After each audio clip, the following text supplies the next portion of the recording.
অসম সাহিত্য সভাৰ অন্যতম শাখা জ্ঞানমালিনী সাহিত্য সভা ধূপগুৰিৰ উদ্যোগত সাহিত্য দিৱস আৰু মৃত্যুদেৱ মহন্তৰ স্মৃতি দিৱস উদযাপন দিনজোৰা বৰ্ণাঢ্য কাৰ্যসূচীৰে মৌগাঁও প্ৰাথমিক বিদ্যালয় প্ৰাংগণত অনুষ্ঠিত সভাত ৰাতিপুৱা ভাগত পতাকা উত্তোলন কৰে জ্ঞানমালিনী সাহিত্য সভা ধূপগুৰিৰ প্ৰাক্তন উপসভাপতি তিলেশ্বৰ ডেকাই।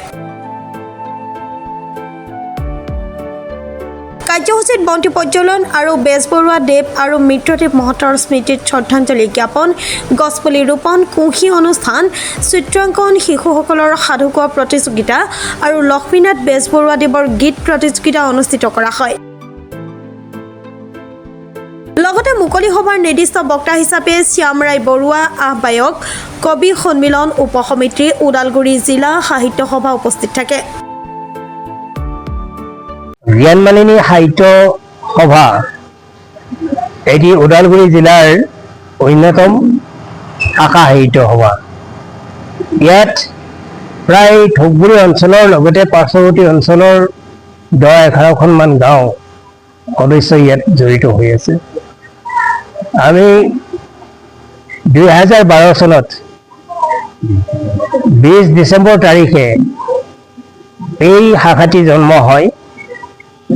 তেতিয়াও আমাৰ বিভিন্ন ঘাট প্ৰতিঘাটৰ মাজত আমি অনুষ্ঠানটি আৰম্ভ কৰিবলৈ আগবাঢ়িছিলোঁ। আমি অনুভৱ কৰিছিলোঁ ইফালে ভূঞাঘাট ইফালে টংলা, এই মাজৰ এই অঞ্চলটোত সাহিত্যৰ অনুষ্ঠান এটিও নাই, যাৰ ফলত আমাৰ উদীয়মান ছাত্ৰ ছাত্ৰীসকল সেই দিশৰ পৰা বঞ্চিত হৈ থাকে।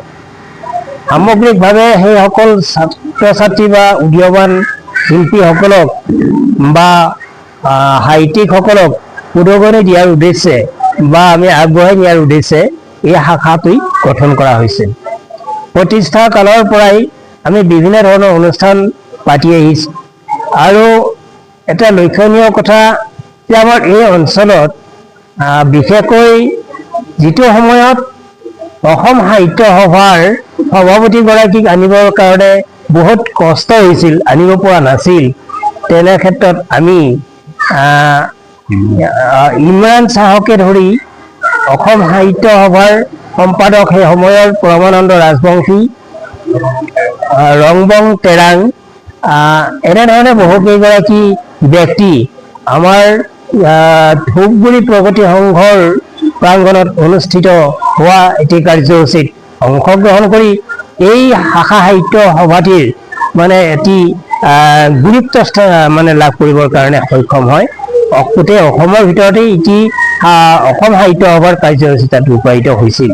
জ্ঞানমালিনী সাহিত্য সভা ধূপগুৰিয়ে অন্যান্য বিগত বছৰৰ দৰেই এইবাৰো আমি ইয়াত লক্ষ্মীনাথ বেজবৰুৱাৰ সাহিত্য দিৱস আৰু মৃত্যুদেৱ মহন্তৰ স্মৃতি দিৱসটি 26 মাৰ্চ বৃহস্পতিবাৰ আজিৰ দিনটোত আমি উদযাপন কৰি আছোঁ। ইয়াত আমি মূলতঃ ল'ৰা ছোৱালীৰ উত্তৰণৰ ক্ষেত্ৰত কিছুমান প্ৰতিযোগিতা হাতত লোৱা হৈছে। আমি চিত্ৰাংকন প্ৰতিযোগিতা আৰু লক্ষ্মীনাথ বেজবৰুৱাৰ গীতৰ প্ৰতিযোগিতা আৰু লক্ষ্মীনাথ বেজবৰুৱাৰ সাধু কোৱা প্ৰতিযোগিতা, ইয়াৰ পিছতে আমাৰ মুকলি সভা এখনি আছে।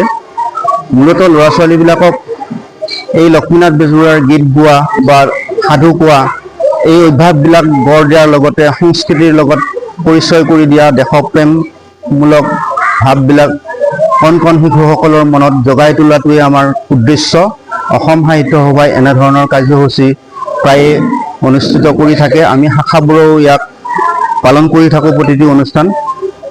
অনাগত দিনত আকৌ আমি অন্যান্য কাৰ্যসূচীবিলাকো হাতত ল'ম, যেনে বিষ্ণু ৰাভা দিৱস, শিল্পী দিৱস, এনেকুৱা ধৰণে আমি প্ৰায়বোৰ অনুষ্ঠান আমি অসম সাহিত্য সভাৰ নিৰ্দেশ মতেও কৰা হয়। কিছুমান আমি নিজাববীয়াকৈ অনুষ্ঠিত কৰি ল'ৰা ছোৱালীসকলৰ উত্তৰণৰ দিশত প্ৰচেষ্টা অব্যাহত ৰাখি আহিছোঁ। ওদালগুৰিৰ পৰা চিন্ময় ডেকা ৰিপৰ্ট, প্ৰাতঃ টাইম ডিজিটেল।